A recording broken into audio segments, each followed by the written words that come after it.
Hello friends, welcome to this Assam. আজি আমি paper 1 child development and pedagogy answer কিখিনি আপোনালোকলৈ আগবঢ়াইছো। মই প্ৰথমে কৈছো যে ইয়াত যিখিনি উত্তৰ দিয়া হৈছে সেইখিনি কিছুমান মোৰ নিজৰ ধাৰণা আৰু যিখিনি মই পঢ়া নাই সেইখিনি বিশেষজ্ঞৰ লগত পৰামৰ্শ কৰি উত্তৰখিনি আগবঢ়াইছো। কাৰোবাৰ লগত নিমিলিব পাৰে, গতিকে তাৰ কাৰণে যেন মোক ক্ষমা কৰে। তথাপিতো চাব উত্তৰবিলাক। প্ৰথমটো আছে চাওক, SOR ধাৰণাত ওৰ আনুষংগিকতা হ'ল আগৰ আচৰণৰ নিয়মীয়াকৰণক দায়িত্ব দিয়া আৰু মনস্তাত্ত্বিক কাৰ্যকলাপক গঢ়ি তোলা। ইয়াৰ শুদ্ধ উত্তৰটো হ'ব সক্ৰিয়, বাকীকেইটা নহ'ব, জটিল, স্থিৰ, বিমূৰিত এইটো নহ'ব। ইয়াৰ শুদ্ধ উত্তৰটো হ'ব অপশ্যন বি সক্ৰিয়।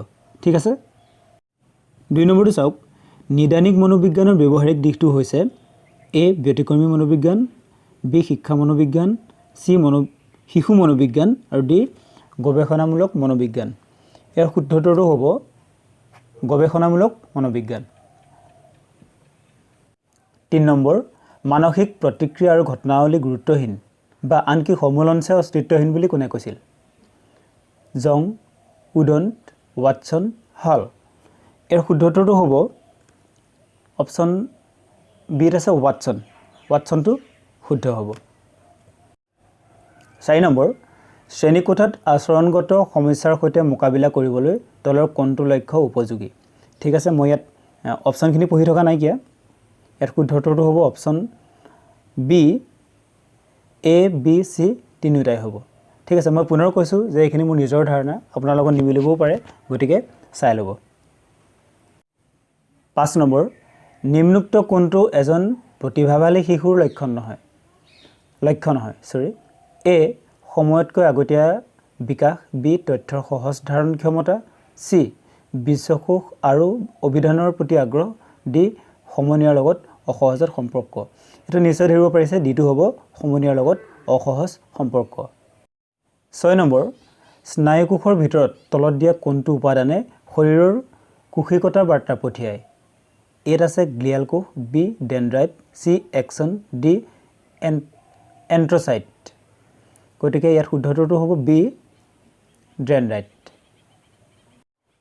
7 নম্বৰ, মানুহৰ সৃজনীশীল প্ৰক্ৰিয়াৰ আৰম্ভণিৰ ক্ষেত্ৰত সহায়ক হোৱা উমৈহতীয়া কৌশল হৈছে এ গণনা, বি সূক্ষ্মতা, চি বুদ্ধিশীলতা, ডি মানসিক সহজ উপায়। ইয়াৰ শুদ্ধ উত্তৰটো হ'ব বুদ্ধিশীলতা। 8 নম্বৰ, ছাত্ৰ ছাত্ৰীৰ মাজত নৈতিক প্ৰমূল্য বিকাশ ঘটাবলৈ ব্যৱহাৰ কৰিব পৰা শ্ৰেষ্ঠ পদ্ধতিটো হৈছে এ নিজকে আদৰ্শ ব্যক্তি হিচাপে উপস্থাপন, বিত আছে নৈতিক মূল্যবোধৰ লগত জড়িত কাম কৰিবলৈ উৎসাহ প্ৰদান, চি নৈতিক মূল্যবোধ সম্পন্ন গল্পৰ উপস্থাপন, ডি নীতি শিক্ষা সম্বন্ধীয় বক্তৃতা প্ৰদান। এইটো নিশ্চয় গম পাইছে, বিটোৱে শুদ্ধ হ'ব নৈতিক মূল্যবোধৰ লগত জড়িত কাম কৰিবলৈ উৎসাহ প্ৰদান কৰা। 9 নম্বৰটো অসমীয়াটো অস্পষ্ট হৈ আছে, সেইকাৰণে ইংৰাজীটো চাই লওক। The concept of programme learning was introduced by A B F Skinner, B J B Watson, C Clark L Hull, D Thorndike. ইয়াৰ শুদ্ধ উত্তৰটো হ'ব অপশ্যন এটো হ'ব বি এফ স্কিনাৰ। 10 নম্বৰ, তলৰ কোনটো TAT টেষ্টৰ জৰিয়তে জুখিব নোৱাৰি? এ ব্যক্তিত্ব তাগিদা, বি আৱেগ, চি ব্যক্তিত্ব খাপ খোৱা, ডি যুক্তিবোধৰ সামৰ্থ্য। ইয়াৰ শুদ্ধ উত্তৰ হ'ব অপশ্যন ডি যুক্তিবোধৰ সামৰ্থ্য। 11 নম্বৰটো চাওক, এজন প্ৰভাৱশালী যোগাযোগকাৰী শিক্ষক হ'বলৈ হ'লে শিক্ষক কি হ'ব লাগে? এ দিয়া আছে ছাত্ৰজনক বিষয়টোৰ প্ৰশ্নসমূহ শুদ্ধ উত্তৰ বিচৰাত সহায় কৰিব লাগে, বি নিৰ্দেশাত্মক আহিলাসমূহৰ ব্যৱহাৰ কৰিব লাগে, চি তেওঁ যি পাঠদান কৰে তাৰ অৰ্থ বিচাৰি পোৱাত ছাত্ৰসকলক সহায় কৰিব লাগে, ডি পাঠদানৰ মাজে মাজে প্ৰশ্ন সুধিব লাগে। এইটো মোৰ মতে হ'ব লাগে অপশ্যন এটো, ছাত্ৰজনক বিষয়টোৰ প্ৰশ্নসমূহ শুদ্ধ উত্তৰ বিচৰাত সহায় কৰিব লাগে। কিন্তু এনেকুৱাও লাগে ডিটো, যিহেতু যোগাযোগকাৰী কৈছে, গতিকে ডিটো হ'ব যেনো লাগে পাঠদানৰ মাজে মাজে প্ৰশ্ন সুধিব লাগে। গতিকে আপোনাৰ মতে কি হয় কমেণ্ট কৰি জনাবচোন। 12 নম্বৰ, ছাত্ৰ ছাত্ৰীসকলক গৃহকাৰ্য কৰিবলৈ দিয়া এটা সুবিধা হ'ল এ ই সিহঁতক ঘৰত ব্যস্ত কৰি ৰাখে, বি সিহঁতৰ মাজত আত্ম অধ্যয়নৰ অভ্যাস গঢ়ি তোলাত সহায় কৰে, চি সিহঁতক শৈক্ষিক উন্নতিৰ বুজ লয়, ডি সিহঁতক ঘৰত অধ্যয়ন কৰিবলৈ উৎসাহিত কৰে। ইয়াৰ শুদ্ধ উত্তৰটো হ'ব সিহঁতক ঘৰত অধ্যয়ন কৰিবলৈ উৎসাহিত কৰে, সেইটোৱে হ'ব লাগে। 13 নম্বৰটো চাওক, প্ৰাথমিক স্তৰৰ শিক্ষকৰ কোনটো অতি গুৰুত্বপূৰ্ণ গুণ হিচাপে বিবেচনা কৰা হয়?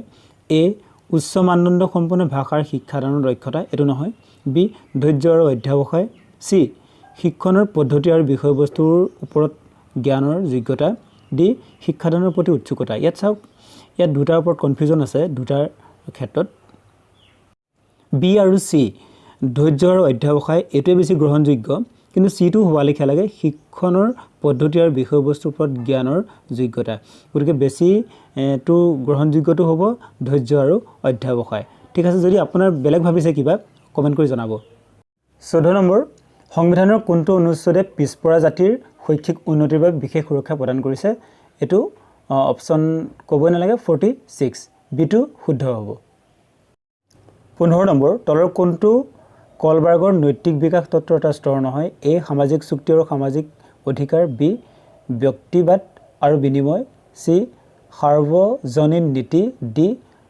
অন্তৰ্ব্যক্তিক সম্পৰ্ক এটো শুদ্ধ অপচনটো হ'ব এ সামাজিক চুক্তি আৰু সামাজিক অধিকাৰ 16 নম্বৰটো মাৰ্শলৰ অভিযোজনৰ তত্ত্বমতে তলত দিয়াবোৰৰ প্ৰয়োজনসমূহৰ শুদ্ধ ক্ৰমটো হ'ল মই অপচনবিলাক পঢ়ি থকা নাই ইয়াৰ শুদ্ধ অপচনটো হ'ব বি জৈৱিকতাজনিত প্ৰয়োজন নিৰাপত্তাজনিত প্ৰয়োজন মৰম আৰু স্নেহজনিত প্ৰয়োজন সন্মানজনিত প্ৰয়োজন আৰু আত্মবিকাশজনিত প্ৰয়োজন এটো শুদ্ধ হ'ব শিক্ষণৰ কোনটো তত্ত্বই ছাত্ৰ ছাত্ৰীক কেৱল নীৰৱ শ্ৰোতা হোৱাৰ পৰিৱৰ্তে জ্ঞানৰ আৱিষ্কাৰৰ বাবে সক্ৰিয় কৰাৰ ওপৰত গুৰুত্ব দিয়ে এ উদ্দীপক প্ৰতিক্ৰিয়া তত্ত্ব বি অনুবন্ধনবাদ তত্ত্ব সি সামগ্ৰিকতাবাদ তত্ত্ব ডি ৰচনাত্মক তত্ত্ব ইয়াৰ শুদ্ধ উত্তৰটো হ'ব অপচন ডি ৰচনাত্মক তত্ত্ব 18 নম্বৰ বিস্তৃত মূল্যায়নৰ শুদ্ধ অৰ্থটো বাছনি কৰা এ সকলো শিক্ষাৰ্থীক একেলগে মূল্যায়ন বি সৰ্বাংগীন বিকাশৰ মূল্যায়ন সি সমগ্ৰ পাঠ্যক্ৰমৰ মূল্যায়ন অপচন ডি সমগ্ৰ বৌদ্ধিক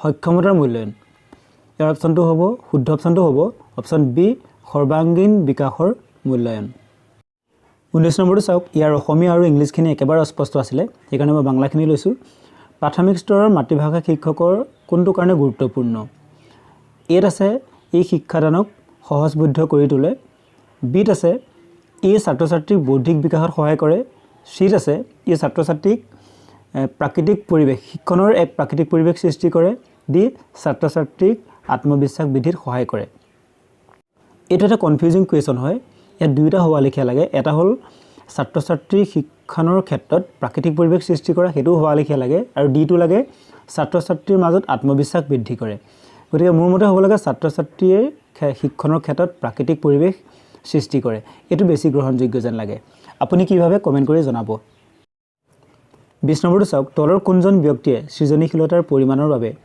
সৃজনীশীলতাৰ উপাদানসমূহৰ পৰিমাণৰ ওপৰত প্ৰথমে গুৰুত্ব দিছিল এত আছে মেকনিল বি টৰেন্স সি থাৰ্ষ্টন ডি কান্ট ইয়াৰ শুদ্ধ উত্তৰটো হ'ব অপচন বি টৰেন্স 21 নম্বৰ এজন ব্যক্তিক কেৱল মনৰ শিক্ষা দি নৈতিকতাৰ শিক্ষা নিদিয়াটো সমাজৰ বাবে এক ভাবুকি স্বৰূপ কোনে কৈছিল এ এৰিষ্টটল বি বেঞ্জামিন ফ্ৰেংকলিন সি নেলসন মেণ্ডেলা ডি ডিওডৰি ৰুজভেল্ট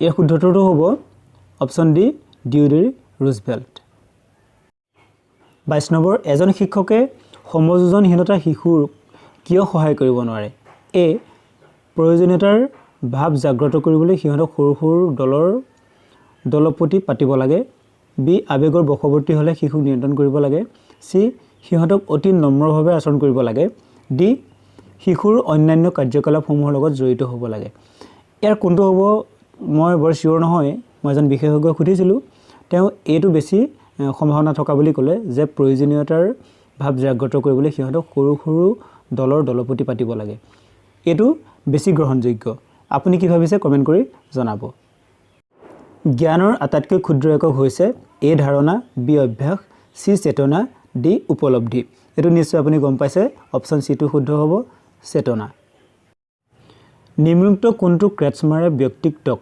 দৈহিক গঠনৰ ওপৰত ভিত্তি কৰি শ্ৰেণীবিভাজন কৰা কাৰক নহয় ইয়াৰ অপচনখিনি মই পঢ়ি থকা নাইকিয়া অপচন ডি টো শুদ্ধ হ'ব অন্তৰ্মুখী ব্যক্তি যি সাধাৰণতে লাজকুৰীয়া মানুহৰ সংস্পৰ্শৰ পৰা আঁতৰি অকলশৰে থাকি ভাল পায় এই অপচনটো শুদ্ধ হ'ব 25 নম্বৰ নিম্নোক্ত কোনটো লিংগ বৈষম্যৰ ভিত্তিত সমাজ গঠনক মানি অহা আৰু ইয়াৰ ওপৰত গুৰুত্ব প্ৰদান কৰা সামাজিক প্ৰতিষ্ঠান নহয় ইয়াত চাওক ব্যক্তি পৰিয়াল সম্প্ৰদায় আৰু ৰাজ্য ইয়াত ব্যক্তিটো প্ৰতিষ্ঠান হ'ব নোৱাৰে গতিকে ইয়াৰ উত্তৰটো হ'ব ব্যক্তি ২৬ নম্বৰটো কোনটো চিকিৎসা বিজ্ঞান শাখা শিশুৰ যত্ন সম্পৰ্কীয় এত আছে পেডিঅলজি বি পেডিয়াট্ৰিক্স সি পেডিয়াসায়েন্স ডি পেডিয়াট্ৰি ইয়াৰ অপশ্যনটো বিটো শুদ্ধ হ'ব পেডিয়াট্ৰিক্স ২৭ নম্বৰটো অসমীয়াখিনি স্পষ্ট নাছিলে ইংৰাজীখিনি চাই লওক the Binet Stanford revision scale of intelligence is also' known as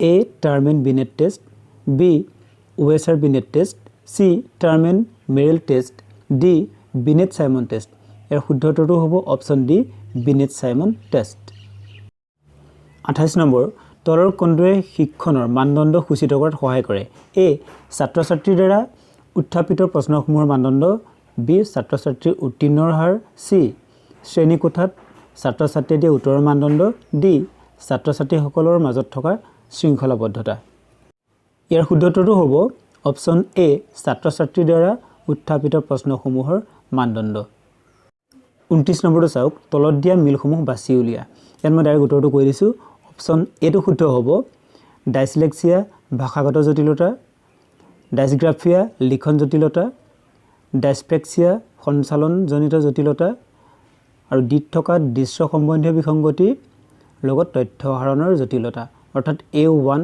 B2 C3 D4 এই অৰ্ডাৰটো শুদ্ধ হ'ব শেষৰটো চাওক জিন পিয়াজেটৰ শিশু শিক্ষণ প্ৰক্ৰিয়াৰ ৪টা স্তৰৰ কোনটো স্তৰত চিন্তা প্ৰক্ৰিয়া আৰম্ভ হয় এত দিয়া আছে সংবেদী সঞ্চালন পৰ্যায় বিত আছে বিধিবদ্ধ সক্ৰিয়াত্মক পৰ্যায় চিত আছে মূৰ্ত সক্ৰিয়াত্মক পৰ্যায় আৰু ডিত আছে প্ৰাক সংজ্ঞাত্মক পৰ্যায় এটাটো আমি জানো যে C2 অপশ্যন শুদ্ধ হ'ব মূৰ্ত সক্ৰিয়াত্মক পৰ্যায় ইমানে আছিলে ভিডিঅ'টোত মই পুনৰবাৰ কৈছোঁ যে আপোনাৰ লগত কিছু নিমিলিব পাৰে গতিকে তাৰ বাবে আপুনি ক্ষমা কৰিব শেষত ভিডিঅ'টো চোৱাৰ কাৰণে ধন্যবাদ